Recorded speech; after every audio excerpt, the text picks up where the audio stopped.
Our next speaker is Supreet Singh Manchanda with his talk, Data Privacy Rights Are the New Human Rights. Dzień dobry. You had lunch? No pierogi. Only nice, keep my stomach small food. So, Pete, I just need to interrupt you for a second. One second. You're bringing pierogi? No, we have one lost bag, and we're just hoping to call out to the audience in case anybody's got the bag. It's a black bag with Oracle written on it. I believe it's Lisa's. So if they could hand it back to the organisers or maybe bring it to the stage to the chaps around here, that'd be really useful. But it'd be great if we could get the bag back. Please bring her bag back, because I don't want to be the data police, you know? She's not afraid of the money. You can keep the money, bring the computer. That's the most important thing. Thank you. So, you know, it's very interesting. It's very interesting. Oh, I have to use this device, otherwise the world doesn't move. How many of you, no, I have this big bright light over there, you know, so it's like they all want to do psychological tests on you. How many of you believe in this statement, data privacy is a fundamental human right? I'm hiding the light. I'm also raising my hand. How many of you think it's nonsense? One. Oh, no, there's people. Good.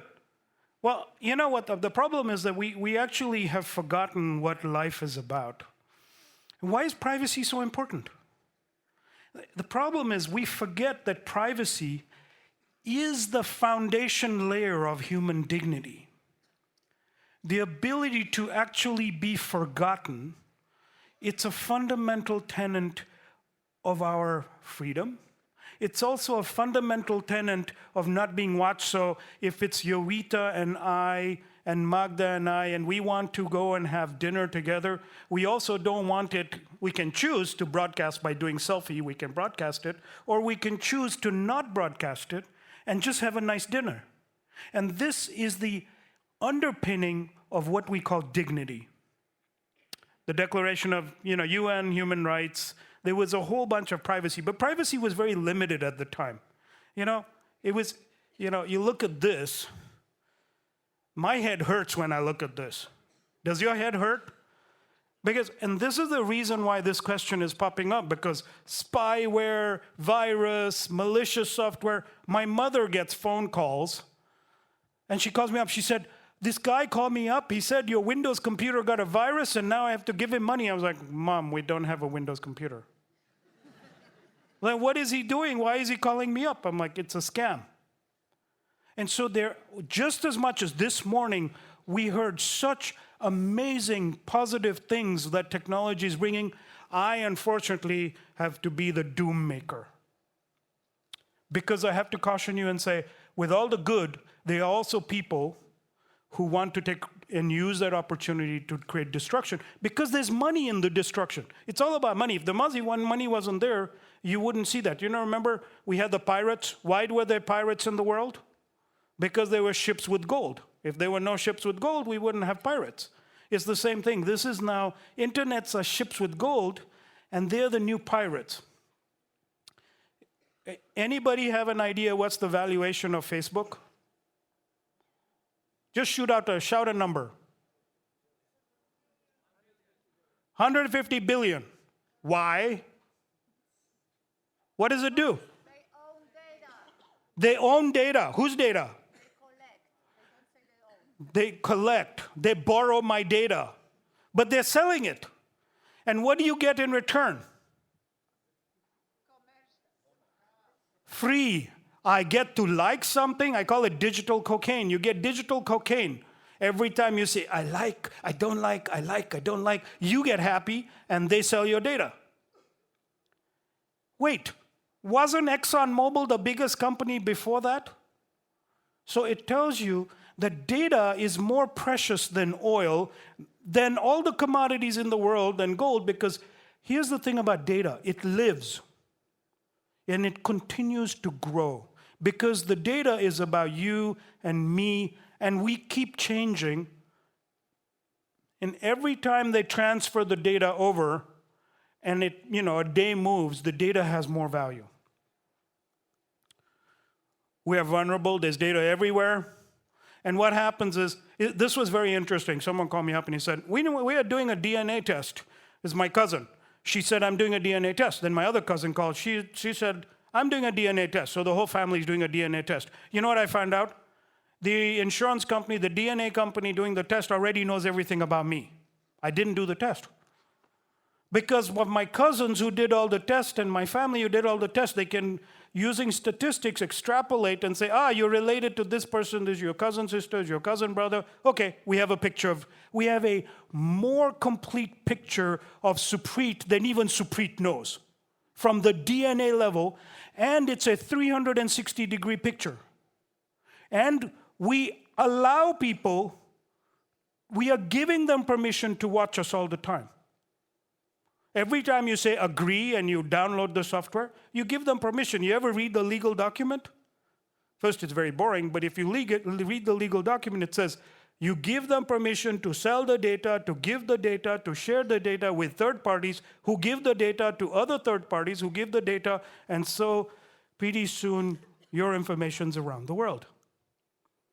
Right? So let's help you understand types of data and why it really matters. Originally, there was this first-party data. When I give permission to, because Yowita has this beautiful app, and so Yowita says, okay, Supreet, I made this great app, and all Yagoda is going to come and say, Uncle Supreet is over there, hi, and we collect a little bit of data. Okay, Yowita, you can have that. And the thing about that is very accurate data because I gave that permission to Yowita to take my data.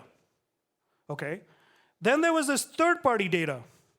This is all the scraping companies, they look at public records, they look at when did I buy my house and how much tax I pay and all, and they make a composite out of me. Now, here's the interesting thing about this. There's a new type of data that's coming up. It's second-party data. And it's the aggregator who is now taking the data from what Yowita got and shared with her company, and what the third-party guy did, and now it's a hybrid blend of the data. And here is what I don't know. I never gave permission for that data. The public one, the government gives the permission and everything.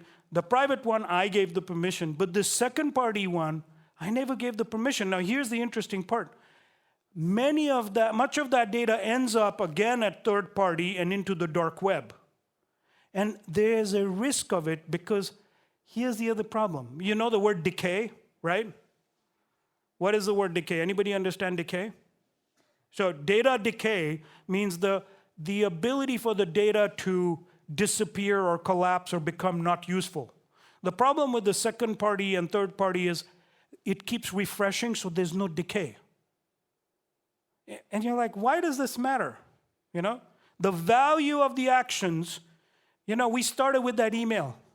It was the worst thing in the world we did was we used email because then they can directly associate. Remember you used to have, we make a username.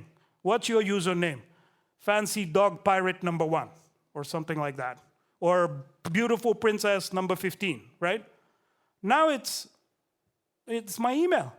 So now they know exactly who I am, what I do. And that was the data. Data started becoming highly, highly, highly valuable.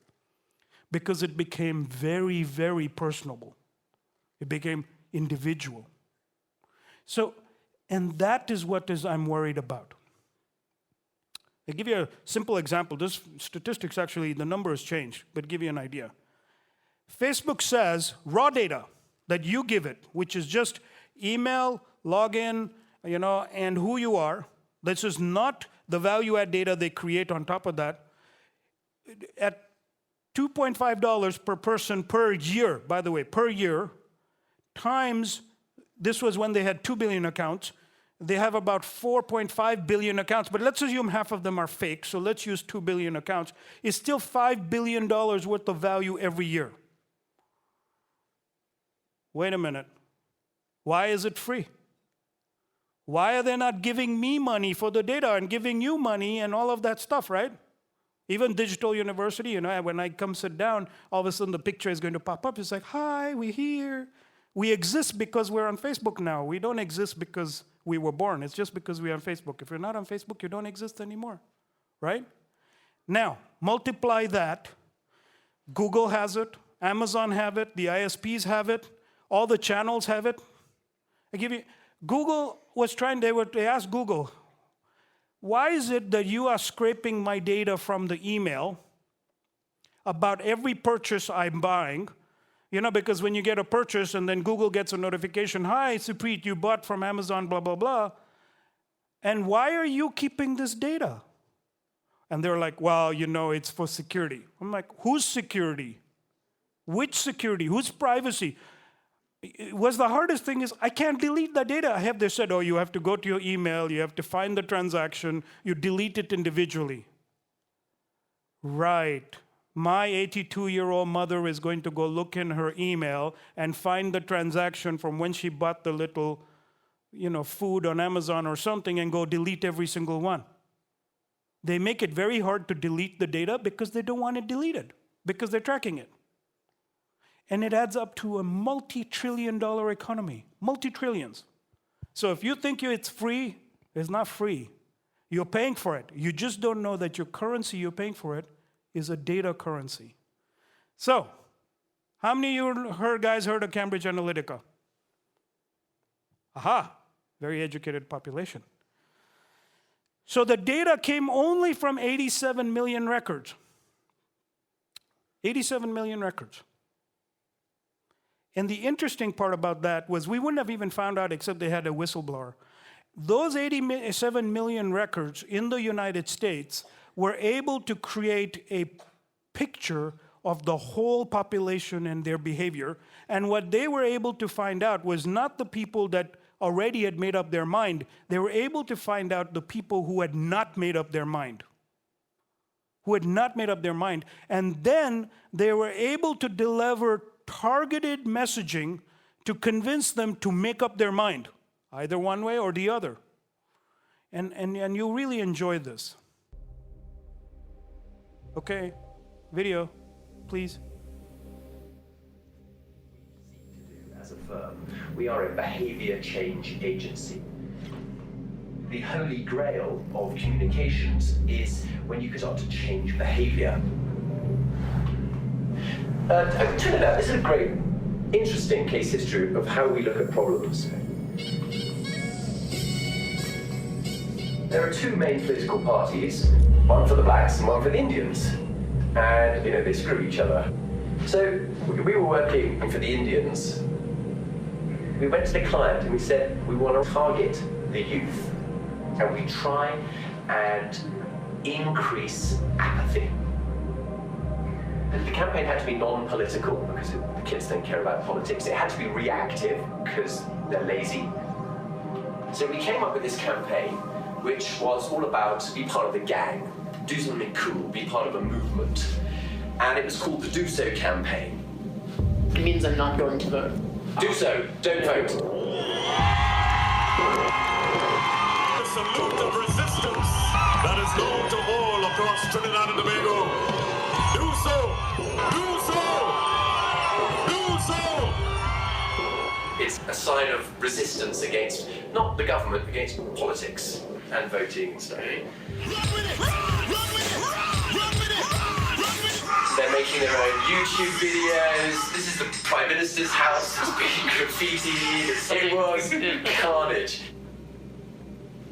We knew that when it came to voting, all the Afro-Caribbean kids wouldn't vote, because they do so. But all the Indian kids would do what their parents told them to do, which is go out and vote. They had a lot of fun doing this, but they're not going to go against their parents' will. Thank God for the guidance that has brought us here to this retreat. Thank you. Thank you, God. And the difference in 18 to 35-year-old turnout is like 40%. And that swung the election about 6%, which was all we needed in a election that's very close. We now undertake 10 national campaigns for Prime Minister or President each year. Malaysia we're working in. We did Lithuania, Romania, Kenya, and Ghana. So quite a few this year. Nigeria. Brexit campaign. Oh, and the Brexit campaign, yeah. Okay. We don't talk about that. Oops, we won.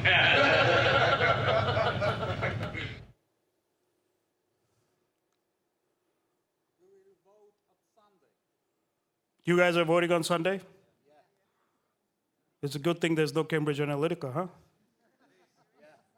But there are others. See, this is the interesting piece of this, which is what has happened is the data became weaponized. Fundamentally, the people took the data and weaponized it, and it's not about the people who already made up their mind, it's about the people who didn't make up their mind. And then they target, and you notice in this very interesting campaign, it was not about I want you to do something, it was I want you to not do something. And then they say, oh, it wasn't us, see, those people can make up their own mind, we just did the messaging. Oh, it's not us, we don't want, we let you do whatever you want with your data.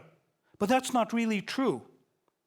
And you're like, wait a minute, isn't privacy my fundamental right? How dare you weaponize my data? Is this fair? Our whole system of anything, and by the way, let's take the political angle out of it. Let's take a product. Our whole system adopting a product or a service or anything is about, it's democratic. We vote. We vote by buying something and we vote by not buying something. But if you start weaponizing the data, then you don't even know whether what you're doing is fair. And why does it matter? Because we have a fundamental system that says democracy works. What this does is make a mockery of your vote. And by now you're like, you know, Supreet, we were very happy this morning. We had Anna, we had Mo yesterday, we're feeling good, and now you're making me feel miserable. But it does matter. It does matter because it's going to impact the future of what we do, because we have to demand this privacy. We have to demand, wait a minute, I want the right to be forgotten. Why? Because, you know, how many of you guys did stupid things when you were in high school? I can tell you, it's a good thing there was no video when I was going to high school. I was in the science club, I was this geek, I made nitroglycerine. Why I didn't blow myself up, I still don't know. But we made nitroglycerine, and then we went and put it in this field with this little hut, and we blew it up. I'm surprised we're still alive. You know, but we did that. It is your right when you're little, you know, you experiment, you do things that deserve to be forgotten.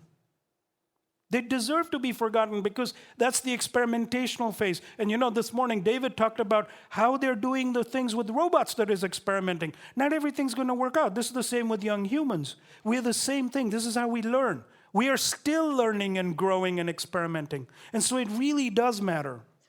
And now what happens is we're hyper-accelerating everything. 5G. We're going to have a system that is so fast that it's going to be able to track our data faster than we can think it. And you're like, what do you mean?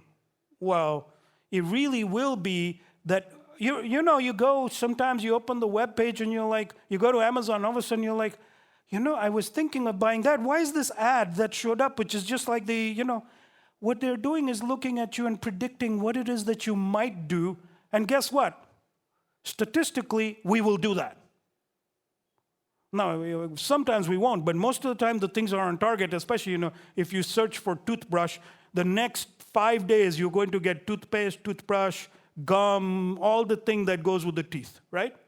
Because they saw a behavior and now they're going to see if they can sell it. So this data tsunami is coming. The thing about this data tsunami with 5G is no one has put the parameters to manage this. So there's a lot of stuff that can get really hard. And it's really a race between the people who will want to keep you safe and the people who are going to exploit it.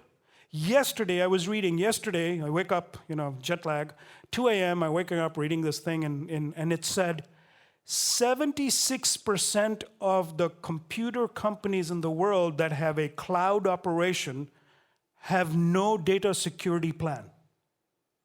Forget about acting on it, they have no plan. Then you wonder why I'm being exposed, right? And then there's people who are going to exploit this.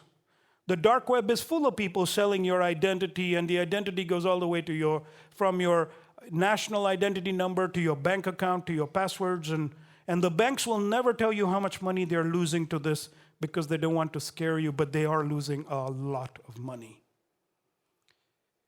AI will make this faster. We saw all the great good things today, and we'll talk more about it on a panel, but I think as things become automated and we don't have good parameters set around them, it is going to be very hard to manage this process.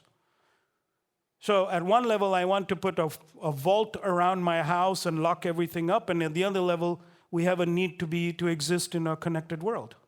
And this is the challenge I face. I ask you, because as leaders in the communities, you are the guys who can make the noise to say, no, we need this. We need to have this as a fundamental right. And blockchain, the ability to be able to use like technologies that can maybe create encryption so that there are less middle parties sharing the data, and there is more encryption coming in. But all of this is new technology yet to be tested. It's being developed. And that's why Raiven, we are very interested in the security element of this and will invest in companies actively to discover this. Some will fail, many will succeed. Hopefully, I'll come back in a few years and tell you we did something really wonderful with this. And then the fundamental part of this. Money drives both good and bad behaviors. There's going to be people, remember we talked about people who are going to exploit this, and there's going to be people who are going to use it because there's money in saving people. Is there, by the way, a cyber police agency in Poland? How many people think there is? No? Oh, there's one. There is one? Is there one that's global? Right. So the problem is, with borders, you can keep people safe. You said, don't move, you don't get a visa or whatever, and they keep you. But when you have data going across the whole planet, we're going to need to think of this at a planetary scale. We're going to have to think of information and data at a scale that is completely different than we have to date. We have to think global. So let me give you something that is going to be, I was floored. I put this in big numbers because I couldn't believe how big the number was. $6 trillion to be spent globally on cybersecurity by 2021. 2021 is around the corner. It's already Christmas, right? That's 2 years away. In 2 years, oh my God. $6 trillion, 12 zeros. It takes you so long to count it, you won't even know, you might take you, they say to count to a trillion, if you said 1, 2, 3, 4, it takes you 34 years.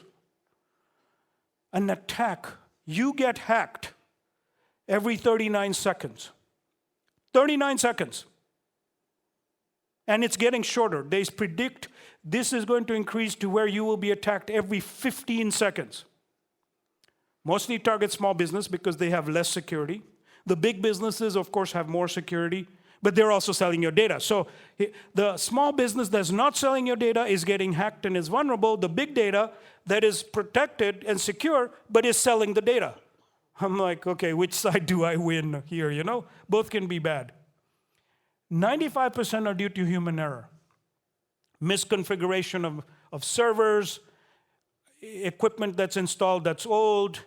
It's just people writing passwords on, the drawer because they forget the password, things like that. And this, again, 77% of organizations don't have a security plan. It turns out 40% of organizations don't even have a data security officer or information security officer. They have a CIO maybe, but they don't have any of this. And security's not been at the forefront. And I'm trying to help you guys wake up to ask the question, hey, excuse me, how are we doing security inside my company? Or if you're a startup, how are we going to secure our customers' data? These are very important questions that we have to really watch. So what do? I think this is the most important thing, be vigilant. You have to become proactive with, how many of you use the same password on multiple sites? Raise your hand. How many of you change the password within every 3 months? One guy, 2 guys. How many of you change the password within 6 months? Okay. How many of your password says, I love my mom? See, this is the stuff we have to learn to become more vigilant. And that's why I was asking that question. You have to create a more robust security. You have to create longer passwords. And then you have to maybe use password managers that help to secure that for you. The second one, this is really important, which is you start asking companies, how are you sharing my data? I want to know. Not the big legal agreement. They tell you, go look at the legal agreement. No, I really want to know how you're sharing my data. And then you make noise about it, because the power of you making noise creates behavioral change, either from a corporate or it gives the policymaker something to talk about. And unfortunately, our policymakers are very behind in getting educated. You guys in Europe are ahead. But it's a first stab, You guys set up a system, but it's still, a little bit kludgy, but it's a start. Remember, your data can be weaponized, and it's more valuable than oil and diamonds and everything else. Is really, really important. Now, we have a little bit of time. We have 5 minutes. Let's do some questions. And by the way, that's my email. You can send me an email anytime you like. Lights? Can we do some lights? Hello? I can see people. Any questions? No questions. A hall full of people, not even about pierogi. Okay, come down or get a microphone. Here we go. Hi, I Hello. think that we can't avoid to share our data, but a lot of companies need our data to create better products, better offers, etc., right? So I think there's more about some moral boundary than, like, let's ban the data, not sharing it, because this is impossible. Well, the question I ask is not that we don't... more about morality of using the data. Right. But which data? This is the question. If I'm making a product, I want to know how the product is used by many people and a behavior. I don't need to know how your individual behavior with your name is attached to that, I need to know, let's say I'm making a product, let's pick a product, soap. Oh, moisturizer, it's cold, you need moisturizer. I need to know how people are going to use moisturizer. I don't need to know how Yovita uses moisturizer. You know the difference between anonymous data and personal data. Of course, the companies that want to do, the marketing side of the company wants to know your personal behavior so they can influence your buying, but the product side doesn't need that. I have no problem with giving the data. I want my data to expire and die. I want my data after 3 months, 6 months. You tell me in 6 months the data is going to die, and here's a way to prove that it died. Yesterday with The Incredibles, we saw a wonderful company that is doing a faster way to destroy and protect disks that are old. I thought that was a wonderful way to use, to make sure you protect data. And this is something you can ask the company and say, no, I'm giving you permission, but I really want to know when this data is going to expire, because that is how you create and protect the value of what you gave them. Otherwise, the data is there forever, right? Any other questions? Go ahead. Okay. Am I on? I'm on everything. Facebook, LinkedIn. I'm on Facebook and LinkedIn. I refuse to go on Instagram. Yeah. So, but the problem is, I'm on Facebook because people said, you don't exist. You have to be on Facebook, otherwise you don't exist. And because I'm here, and when people are like, Supreet, we need you on Facebook. I'm like, okay. But the question is, how much of me is on Facebook? Right?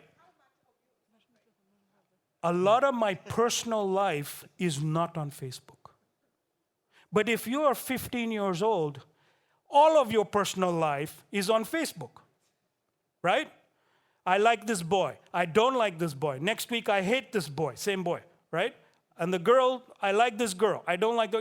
they are doing experimentation, and it's one of those things that really matter. Okay, next question. Go ahead.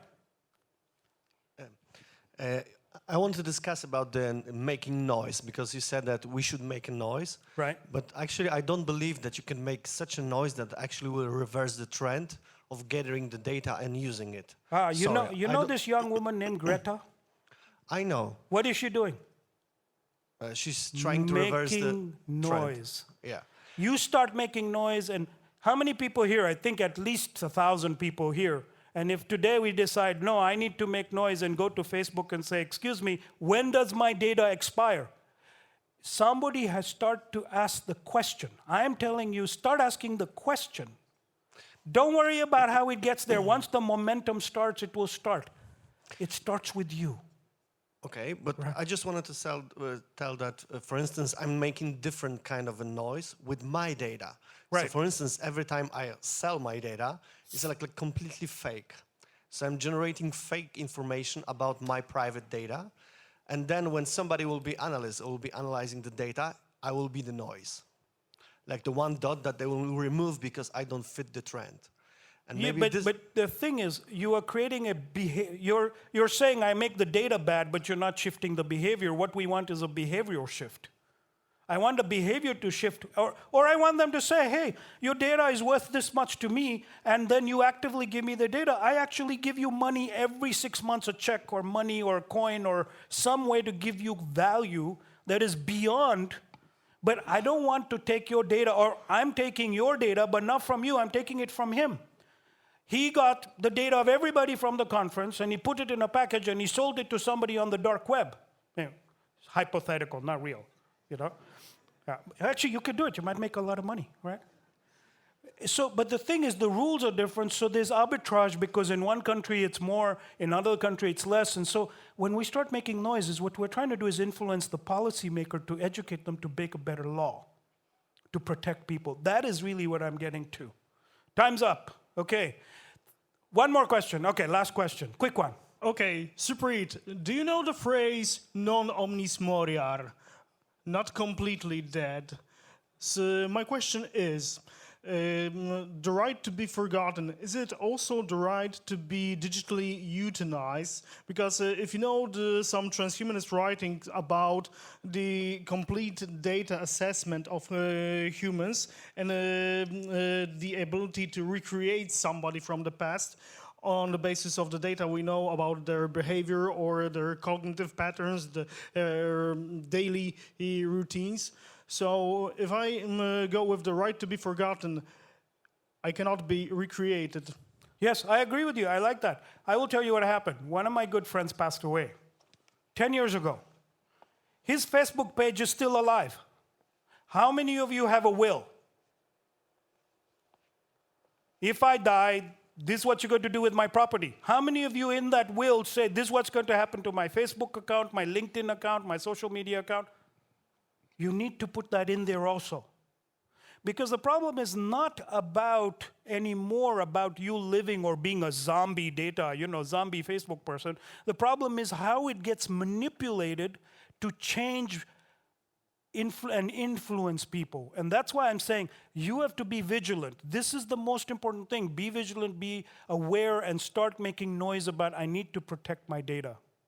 And the rest is we're going to see what the future holds.